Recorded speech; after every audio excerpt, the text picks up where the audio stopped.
बिस्मिल्लाहिर्रहमानिर्रहीम अस्सलाम वालेकुम and welcome back to my YouTube channel. तो रूसा इन द किचन में आज जो मैं आपके साथ रेसिपी शेयर कर रही हूँ वो है पॉपकॉर्न बनाने की रेसिपी। बहुत ही ज़बरदस्त ये रेसिपी है क्योंकि इसमें हमने बनाने एक तो सादा वाले पॉपकॉर्न के उनको कैसे बनाते हैं और फिर उसके बाद उसको कैरमलाइज़ करने का तरीका भी बताऊँगी आपको कि कैरमलाइज़ जो हमारे पॉपकॉर्न होते हैं वो किस तरीके से बनेंगे। बहुत ही सिंपल सा तरीका है और बहुत अच्छे बनते हैं। घर बैठे आप मज़े लें इसके बनाने के बाद, बच्चे बड़े सब शौक से खाएंगे।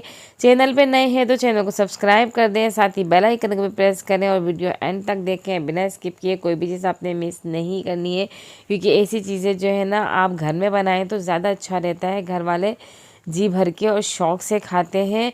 घर बैठे ही आपको बाहर वाला मज़ा मिल जाता है जो आप सिनेमाओं में और बाहर मॉल्स वगैरह में लेकर खाते हैं। अब ये आप घर में ही बनाएंगे और सब शौक़ से खाएंगे। तो रेसिपी हम स्टार्ट करते हैं। तो हम सबसे पहले लेंगे, मैं कुकर में बना रही हूँ तो ये कुकर ले लिया। इसके अंदर मैंने 2 खाने के चम्मच घी डाला है और आधी प्याली इसके अंदर मैंने मकई के दाने डाल दिए हैं और डालूँगी थोड़ा सा नमक। और उसके बाद इसको मैंने मिक्स कर दिया और मिक्स करने के बाद मैं इसका कवर लगा दूँगी और इसको हमने बंद करना है। और साथ में इसकी सीटी भी जो है वो भी हम लगा देंगे ताकि अच्छे से इसके अंदर गैस भरे और ये ना अच्छे से हमारे पॉपकॉर्न जो है ना भाप में बन जाए। तो इसको हिलाने की भी ज़रूरत नहीं है, कुछ भी करने की ज़रूरत नहीं है। और ये देखिए हमारे पॉपकॉर्न अच्छे से तैयार हो गए हैं, अच्छे फूले फूले से बने हैं ये। तो ये अब मैं इसे इस बाउल में ट्रांसफ़र कर रही हूँ। और अब मैंने एक पैन लिया है, पैन के अंदर मैंने इसके अंदर डाला है गुड़। आप चाहे तो चीनी से भी बना सकते हैं पर गुड़ का जायका ही बिल्कुल चेंज होता है, बहुत अच्छा लगता है। तो आप गुड़ में बनाएं इसे। और गुड़ को हमने ज़्यादा हाई फ्लेम पे नहीं, मीडियम टू लो फ्लेम पे हमने इसको जो है ना मेल्ट करना है। और अच्छी तरीके से जब ये मेल्ट हो जाए सारा ये गुड़, तो इसके अंदर हमने चंद चीज़ें डालनी है तो वो भी मैं आपको बताऊंगी।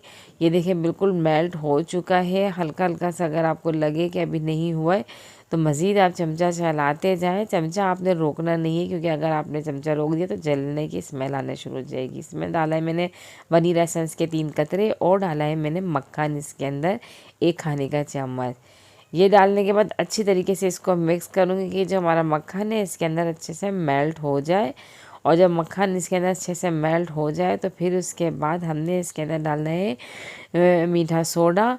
ये डाल दिया है मैंने इसके अंदर आधा चाय का चम्मच और अच्छी तरीके से फिर इसको मैंने मिक्स करना है। ये देखें बिल्कुल इसका कलर भी चेंज हो गया, ऐसे क्वांटिटी भी बढ़ गई है, ये फूल गया है, इसके अंदर दाने बबल्स बनना शुरू हुए और ये एकदम से अच्छा से तैयार हो गया। अब मैंने एक बाउल में जो पॉपकॉर्न ले लिए थे उसी के अंदर ये मैंने डाल दिया है और इसको अच्छी तरीके से चमचा चलाते रहना, जल्दी जल्दी से इसको मिक्स करना है। ये सारे इसके अंदर अच्छी तरीके से लग जाए, इसके ऊपर कैरमलाइज हो जाए हमारे सारे पॉपकॉर्न। और बहुत ज़्यादा हम नहीं डालेंगे, बहुत ज़्यादा डाल देते हैं तो ना वो सारे एक दूसरे से चिपक जाते हैं, अच्छे भी नहीं लगते, ज़्यादा मीठा खाया भी नहीं जाता है। फिर तो आपने ऐसे डालने हैं कि पॉपकॉर्न की असली शक्ल भी नज़र आए और उसके ऊपर कैरमलाइज भी हो। तो ये देखें दोनों हमारे पॉपकॉर्न जो है रेडी हो गए हैं। मैंने इधर इसको सर्व कर दिया है। बहुत ज़बरदस्त से ये बने हैं, इतने अच्छे लग रहे हैं ना कि बस बच्चे अभी तो हमला करने के लिए आ गए थे कि बस जल्दी से मैं उन्हें दे दूँ। पर मैंने अभी रेसिपी को एंड करना था इसलिए अभी मैंने उन्हें नहीं दिया है, थोड़ा बहुत उन्हें दे दिया। बाकी जो है यहाँ पे मैंने आपके लिए लगाए हैं रेसिपी में अपनी।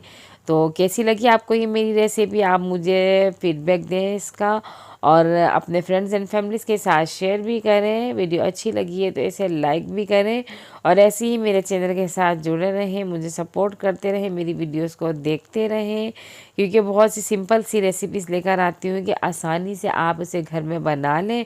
तो मुझे इसके साथ दीजिए इजाज़त, अगली वीडियो के लिए अल्लाह हाफिज़।